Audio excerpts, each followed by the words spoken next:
the place. Now, there's been a warning from the Deputy Governor of the Bank of England that cryptocurrencies like Bitcoin could cause the next financial crash.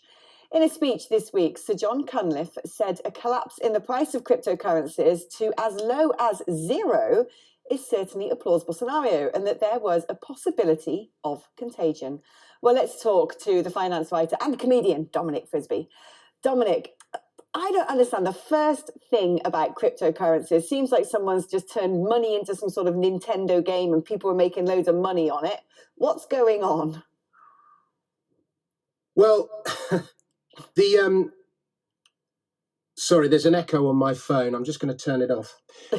We've had Bitcoin now for 12 years. So if we're still at the point where we have to explain to people what Bitcoin is, I mean, I think those who are prepared to understand it are going to understand it, and those who are never going to understand it are never going to understand it. But it doesn't matter if you don't understand it. It's like a car. You don't need to understand how the combustion engine works in order to use it. But it's clear from this speech by the Bank of England that Cunliffe has no understanding of how Bitcoin works. He described Bitcoin as unbacked.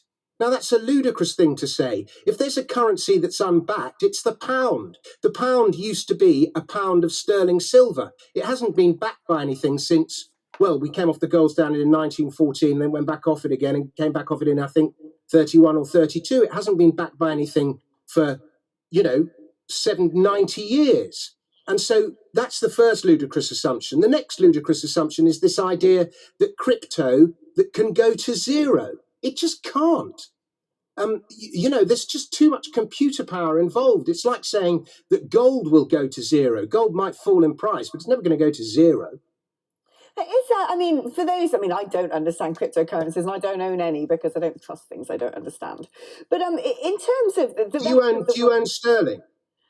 I don't own much, to be honest, Dominic. I've got a cat. Well, none of us own as much as we'd like, but you do realise you're being paid in an asset that is losing roughly 10% of its purchasing power every year because of the Bank of England's policy. And the Bank of England has got the chutzpah to go around lecturing other people on how to conduct their monetary procedures. It's like the hippopotamus lecturing the cat on how to tread softly. It's insanity and it's deeply hypocritical.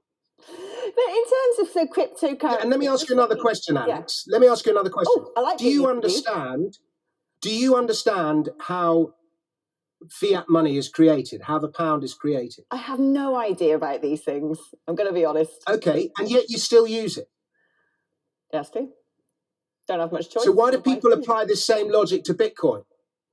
But in terms of Bitcoin, I mean, there is one country in the world, is it El Salvador, who is going to make cryptocurrencies part of their national currency offer. But is there a risk, where you have this market that, is now quite long established, there are people like me who don't involve themselves with it and don't understand it. Perhaps it's going to grow and I'm going to be caught up in it unwittingly at some point in my life. But is there a risk where you have a brand new currency that's evolved away from the sort of traditional streams and traditional regulations of other currencies and financial transactions, that it could precipitate some sort of global financial shockwaves? There are two questions there. The first assumption you're making in that question, and the Cunliffe is making the same assumption, is that regulation somehow protects against financial crashes. It doesn't. There was loads of regulation in place in the lead up to 2008. It was not enforced. More regulation does not protect people. Mother Nature has invented a very good regulator. It is called bankruptcy. And bankruptcy and fear of it is a far more effective regulator than the FCA. So that's the first question. The assumption that regulation prevents crashes is gravely mistaken. It doesn't.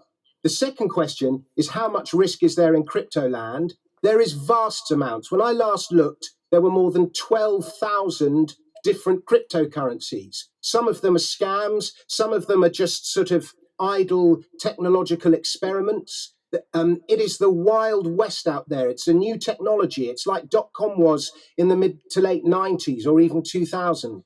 This market is highly volatile. It's full of speculators. It has these huge booms and busts for two reasons. Firstly, it's a new technology, and new technology always attracts investment mania. But secondly, it's a new technology which is money. So that makes it sort of, if Marvel was designing the bubble superhero, it would be cryptocurrencies. It's an extremely speculative space, and you have to go into it with your eyes wide open and caveat emptor if you're going to speculate in it. The other question I would have a go at Cunliffe about is he drew the comparison between subprime and crypto. What you need to understand about Bitcoin is it is a form of cash. It is not debt. On the other hand, subprime was a debt crisis caused by excess debt, bad debt held by bad actors. The comparison is not valid. One is cash, one is debt, and you would expect the Bank of England, of all people, to understand the difference. Dominic, thank you so much for coming on. Do you know what? I think you should compose a tune. I love your music, by the way, explaining things like Bitcoin and cryptocurrencies to numbskulls like me. I could do with that. Otherwise, send me the Dummy's Guide to Economics through the post. Dominic, thank you so much for your time.